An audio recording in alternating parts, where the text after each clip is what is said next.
Urquhart. Senator Lindrum. Thank you, Mr Acting Deputy President. I rise to speak on the issue on the matter of public importance regarding the goods and services tax.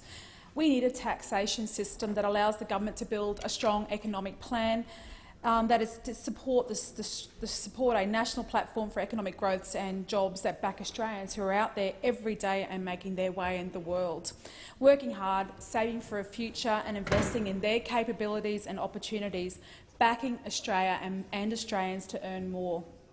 And currently there is no proposal for an increase to the GST. However, there has been talk amongst the state governments and former Labor premiers and individual members of parliament.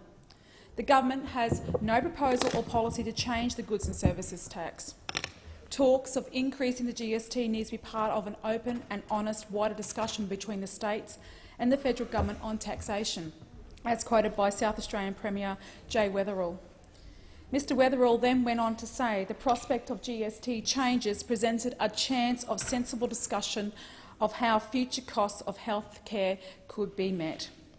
Mr President, Mr Acting Deputy President, former New South Wales Premier Christina Keneally, Queensland's Peter Beattie, Western Australia's Jeff Gallop, all Labor premiers have all outlined the conditions under which the tax change could be implemented as part of a reform package. Mr President, I think it is Mr Acting Deputy President, sorry.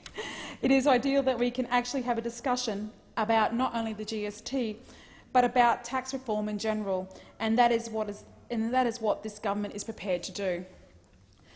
The Prime Minister, the Treasurer, the Minister for Finance have all openly stated that we will pursue all discussions on tax reform because this country needs to address the taxation system for all. I have heard over 3 weeks now the Treasurer openly commenting on all forms of media. The Treasurer and this government are about encouraging people to work hard, to make money, to save and to enjoy their lives in Australia. We are considering all options, looking at the best possible tax system. The Turnbull government is committed to tax reform, looking for lower, simpler and fairer taxes for all Australians while focusing on tax reform that increases revenue for the government. It also needs to ensure that it reduces red tape and supports small businesses, as well as pursuing an ambitious innovation package. Income tax has become a silent tax for many Australians, particularly young Australians. As a proportion of total tax revenue, personal income tax in Australia is the second highest amongst OECD countries. This means that next year the average wage earner will be taxed up to 37 cents in the dollar on what they earn. If there were no tax cuts for nearly 10 years, nearly half of all taxpayers will be on top of 2 tax brackets, an increase from 27% to about 43% in 10 years. Mr Acting Deputy President, they do not need to be paying the second highest bracket of tax on their weekly earnings, so what is the answer? Well, the answer is simple. Let us have a mature discussion about tax and see what can be done. Let us look at each and every aspect of our tax system and see what is working and what is not. Critical to this government is a better tax system, with a better mix and a better combination of taxes at state and federal levels that help us grow our economies. And this process includes engaging and working collaboratively in good faith with state and territory governments to examine how we can improve our tax system to better support jobs and growth.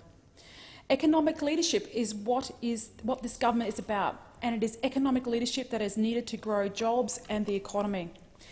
Engaging in processes where we are talking to the states and territories as well as other stakeholders, communicating with Australian people about the challenges that they are facing, not just in our tax system, but how services are delivered right across the economy. So there has been discussions about personal income tax, but there has been discussion about other areas of tax as well. But our next meeting with state treasurers and territory treasurers may focus on state and territory taxes and charges. And that is what was agreed at the last meeting, and the Commonwealth Treasury has been doing work with the state treasuries around a broad array of state taxes and charges.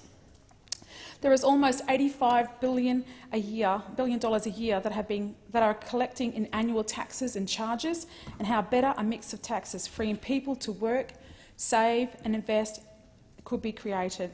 So let's not forget about the states on balance, as was reported in the Australian today, are broadly surplus. So this will be an important part of an ongoing discussion. However, economic leadership is not about rushing into any decision. Good economic leadership is about communication, listening to those around us and being collaborative with people, understanding the problem and ensuring that we can solve it so Australians are much better off.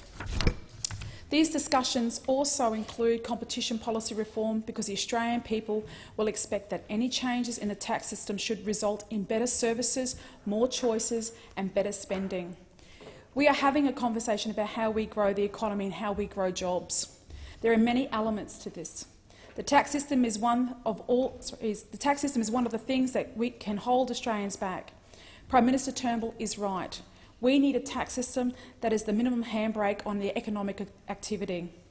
It is important to note that to control expenditure, there is the need to address budget issues, and then you can grow the economy to grow revenues. Australia's problem at the moment is that we are not earning enough, and that's why the trade agreements are so important. And that's why ensuring that people can realise their full potential in their businesses and as employees is just as important. And that's what productivity is about. It allows you to grow real jobs, lifting revenue. You don't lift revenue by just taxing people more. And that's why our objective on this is very clear. We do not want to increase tax burdens on Australians. We want to grow the economy, we want to grow jobs, and that is the only reason we are engaging in this discussion. It is a good discussion. I think it's a positive discussion and a task that the economic leadership really needs to engage in a positive and collaborative and try and draw together where there is a meeting of minds and consensus on key issues.